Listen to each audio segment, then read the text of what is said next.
Hello everyone and welcome to this explainer. I am absolutely thrilled to have you here today. If you're a focused learner looking to completely demystify the spiritual realm and honestly figure out the ultimate defense against unseen threats, you are exactly in the right place. We're going to see how this spiritual defense doesn't just protect against negative energies, but actually helps repel physical illnesses too. Today, we're pulling right from Chapter 4 of our source material, which was originally delivered on October 4th, 2020, and we're going to break this whole thing down logically, step by step. But first, I've got a quick question for you. Think about literally everything you've ever learned from horror movies. You know, the spooky sound effects, the poltergeist throwing things, those terrifying physical encounters. What if I told you that almost all of it is completely backwards? Okay, let's dive into this. The source text vigorously debunks the whole Hollywood myth of the physical ghost. You know the tropes, right? A ghost leaving wet footprints on the ceiling, walking upside down like some kind of spider, or violently throwing a chair across the room. Well, according to our material, this is a total misunderstanding, basically driven by our modern, materialistic worldview. In reality, spirits are formless energy. They most commonly show up as glowing orbs or little balls of light, completely lacking physical limbs. And because they don't have a physical body, the conditions required for a spirit to actually move a material object in our world are incredibly rare. Honestly, maybe 1 in 100 could even manage to knock over a book. Our science has trained us to look for hard material proof, which has actually, ironically, blinded us to how real spiritual mechanics operate. So, here is our roadmap for today. We'll start with Hollywood's misunderstanding, then move to real spirit structure, look at awakening and demon trials, explore how an aura repels illness, and finally wrap up with altruism as defense. Okay, Section 1, Hollywood's misunderstanding. Let's unlearn some fiction. Now, what's really interesting about this slide is that the texts make a powerful, kind of provocative argument. Modern academic knowledge, which is so deeply rooted in materialism, isn't just powerless to explain spiritual truth, it can actually be harmful. Think about it. When we only believe in what we can touch and measure, our own minds act as a barrier. We end up either completely denying any spiritual experience we have, or we distort it into something out of a zombie movie. When we let purely material science dictate our understanding of the unseen, we're basically locking ourselves out of understanding the true nature of reality.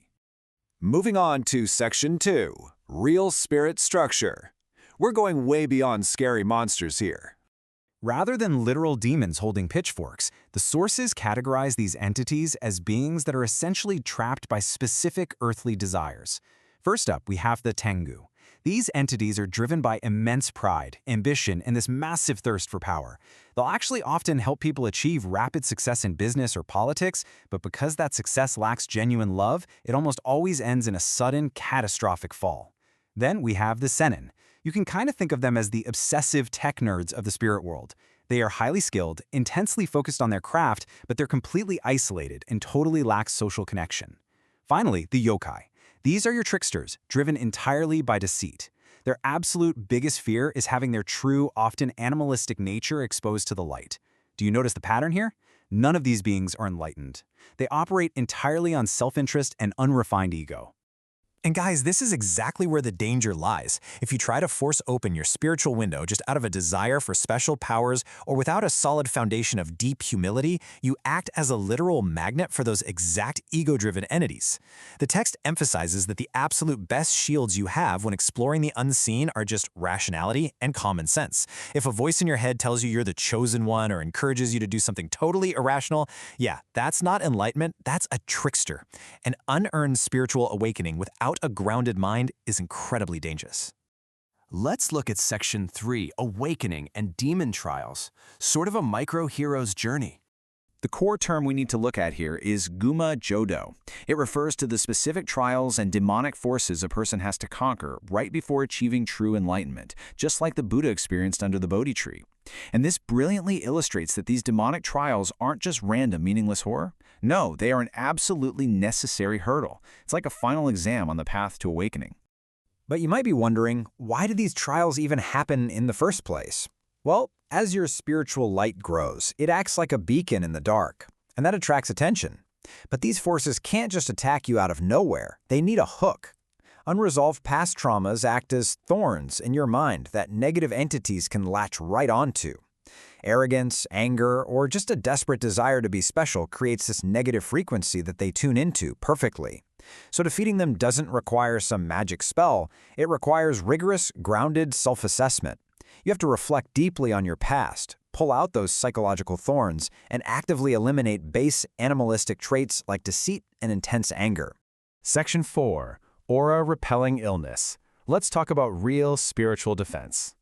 The source material offers this brilliant, super vivid analogy. Viruses are on the level of plankton, while humans are like whales. When you put it into that perspective, a whale cannot be defeated by plankton, but there is a catch. The text explains that we only become vulnerable when fear and panic take over our minds. Fear drastically lowers our spiritual immunity. When we panic, our energetic frequency drops, and we essentially just open the front door and invite the illness right inside. Let's move to how this builds into a practical defense method. The text outlines a specific way to repel these microscopic threats. Step 1. You absolutely must cultivate profound inner harmony. Step 2. Actively banish fear, anxiety, and those heavy negative emotions from your mind. When you manage to do this, you achieve Step 3. You actually generate a subtle spiritual and physical aura, it's called a goko, or halo, that radiates a few centimeters from your body. This aura acts as an impenetrable shield. A virus, being a super low-level entity, simply cannot attach to or penetrate a body that's radiating this high frequency of harmony and light. And finally, Section 5, Altruism as Defense, the Ultimate Shield. The source material draws a very, very clear line between the mindset that leads to suffering, or hell, and the mindset that leads to heaven. The hell mindset is totally defined by blaming your environment, blaming other people for your misfortune, and just dwelling in anger and self-pity. The heaven mindset, on the other hand, is rooted in recognizing yourself and others as children of God or Buddha, living with profound gratitude and dedicating your life to making others happy. So the crucial point is that your spiritual destination and your spiritual defense right now in the present moment is dictated entirely by taking personal responsibility and choosing love.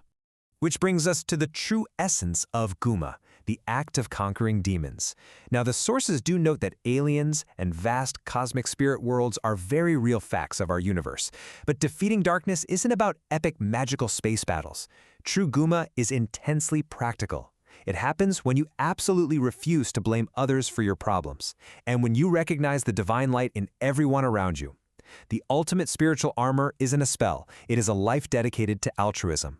By striving every single day to leave the world a little more beautiful than you found it, you naturally repel any dark force or illness that tries to attach to you. I want to leave you with this final kind of provocative thought. Look at your own daily actions, your thoughts, how you treat the people around you. Are you emitting an aura that repels negativity and actually brightens the world? Or are you letting in the plankton of fear and blame? The power to control your spiritual and physical health is entirely in your hands, built step by step through love, rationality, and inner harmony. Thank you so much for joining me on this explainer today. Keep learning, keep shining that light, and I will see you next time.